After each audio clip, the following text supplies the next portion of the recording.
முன்னாள் ஜனாதிபதி மஹிந்த ராஜபக்சவுக்கு உயிருக்கு அச்சுறுத்தல் விடுக்கப்படலாம் என்ற வதந்திகளுக்கு பதிலளித்த ஃபீல்ட் மார்ஷல் சரத் பொன்சேகா ஆளில்லா விமானங்களை பயன்படுத்தி அவரை கொல்லும் அளவுக்கு முட்டாள்கள் யாரும் இல்லை என்று தெரிவித்துள்ளார். ஊடகங்களுக்கு கருத்து தெரிவிக்கும் போதே சரத் பொன்சேகா ஆளில்லா விமானங்கள் விலை உயர்ந்த உபகரணங்கள் என்றும் ஆளில்லா விமானங்களை பயன்படுத்தி அவரை தாக்கும் அளவுக்கு யாரும் இல்லை. யுத்தம் உச்சகட்டத்தில் நடந்த காலத்திலும் மஹிந்தவுக்கு அச்சுறுத்தல் இருக்கவில்லை.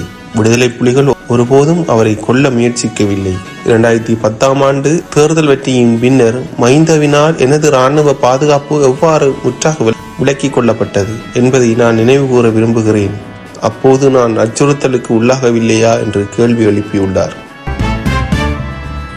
இலங்கை அரச வர்த்தக கூட்டுத்தாபனத்தின் ஊடாக 20,000 மெட்ரிக் டன் உப்பை இறக்குமதி செய்வதாக விலை மனு கோரல் இன்று முதல் திறக்க நடவடிக்கை எடுக்கப்பட்டுள்ளது. இவ்வாறு 2 கட்டங்களாக உப்பு இறக்குமதி செய்ய நடவடிக்கை எடுக்கப்பட்டு முதல் கட்டமாக 20,000 மெட்ரிக் டன்னும் 2ஆம் கட்டமாக 10,000 மெட்ரிக் டன்னும் இறக்குமதி செய்யப்பட உள்ளது. இறக்குமதி செய்யப்படும் உப்பை கைத்தொழில் அமைச்சின் கீழ் விநியோகிக்க ஏற்பாடுகள் செய்யப்பட்டுள்ளன. இவ்வாறு இறக்குமதி செய்யப்படும் உப்பு தொழிற்சாலைகளின் தேவைகளுக்கே பயன்படுத்தப்பட உள்ளதாகவும் சாதாரண மக்களின் பாவனைக்கு வழங்கப்படுவதில்லை எனவும் மேலும் தெரிவிக்கப்பட்டுள்ளது.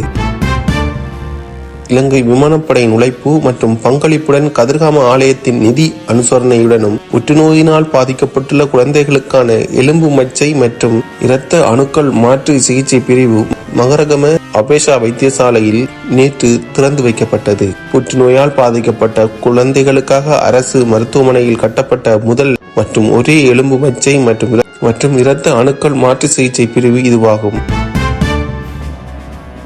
அரசு ஊழியர்களுக்கு வழங்கப்படும் 10,000 ரூபாய் பண்டிகை முற்பணத்தை இவ்வருடம் குறைந்தது 40,000 ரூபாவாக அதிகரிக்குமாறு இலங்கை அரச உத்தியோகத்தர்களின் தொழிற்சங்க சம்மேளனத்தின் தலைவர் சுமித் கொடிகார அரசாங்கத்திடம் கோரிக்கை விடுத்துள்ளார். இது தொடர்பாக அரசிடம் எழுத்து மூலம் கோரிக்கை விடுப்பதாக கூறிய அவர் 10,000 ரூபாய் தொகையினை வைத்து இக்காலத்தில் எதுவும் செய்ய முடியாது என்றும் இம்முறை பண்டிகைக்கு முற்பணமாக குறைந்தபட்சம் 40,000 ரூபாய் அரசு அதிகாரிகளுக்கு வழங்க வேண்டும் என்றும் கூறினார். மேலும் அரச பாடசாலை மாணவர்களுக்கு வழங்க உத்தேசித்துள்ள 6,000 ரூபாய் உதவித்தொகையை அரசு அலுவலர்களின் பிள்ளைகள் உட்பட அனைத்து மாணவர்களுக்கும் பாரபட்சமின்றி வழங்க வேண்டும் என்றும் அவர் ஜனாதிபதி மற்றும் அரசாங்கத்திடம் அவர் கோரிக்கை விடுத்துள்ளார்.